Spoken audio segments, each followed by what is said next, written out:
জাবের ভাই এটা কি ফ্রিজ? ভাই সিঙ্গার ব্র্যান্ডের নতুন ফ্রিজ, প্রায় 600 নাম্বার গ্যাস, বিদ্যুৎ সাশ্রয়ী, পরিবেশ বান্ধব নতুন ফ্রিজ ইউজ নাকি নন ইউজ? ভাই 1 বছর 3 মাস ইউজ করছে, সে কিস্তি টাকা দিতে পারে না, কিস্তিতে নিয়েছিল, এইজন্য আমাদের কাছে চলে আসছে একদম নতুন। আপনি দেখেন একদম বিশাল বড় সাইজে, একদম এক পাশে আছে ডিপ, এক পাশে নরমাল, এক পাশে নরমাল, সবকিছু কমপ্লিট, সবকিছু अवेलेबल, সবকিছু এই আপনি ফ্রিজটার দেখেন। মার্কেট প্রাইস কেমন আছে? এটা 1,80,000 টাকা মার্কেট প্রাইস আছে। আপনার ব্লগের জন্য এটা 1 লাখ করে দিলাম। 1 লাখ 1 লাখ 1 লাখ অফার দেন।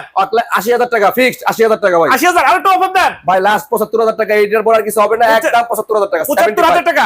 মানে এই ফ্রিজটা কিস্তিতে নিছিল আপনাদের কাছ থেকে? কিস্তি নিছিল, কিস্তিটা পরিশোধ করতে পারে না, এইজন্য নিয়ে আসছি আমরা আবার। আপনারা আবার নিয়ে আসছেন? 1 বছর 3 মাস ইউজ করছে। আচ্ছা আচ্ছা, কন্ডিশন তো খুব ভালো একদম কন্ডিশন। একদম ভাই, পিছনটা দেখা দেন, কন্ডিশন ভালো, মানে নতুন ফ্রিজ যেরকম এরকম আছে ভাই, নতুন। আপনি দেখা দেন, পিছনে দেখান, মানে একটা দাগ একেবারে ফ্রেশ কন্ডিশন, নতুন নতুন, একদম নতুন আছে। হ্যাঁ ভাই, আপনারা কি কোনো গ্যারান্টি ওয়ারেন্টি দিবেন? ভাই আমরা কম্প্রেসরের 6 মাসের গ্যারান্টি দিয়ে দিব। জাবের ভাই এটা কি নিয়ে আসলেন ভাই? আলমারি না ফ্রিজ? ভাই এটা ফ্রিজ, ফ্রিজ দেখতে আলমারি কিন্তু এটা হচ্ছে ফ্রিজ।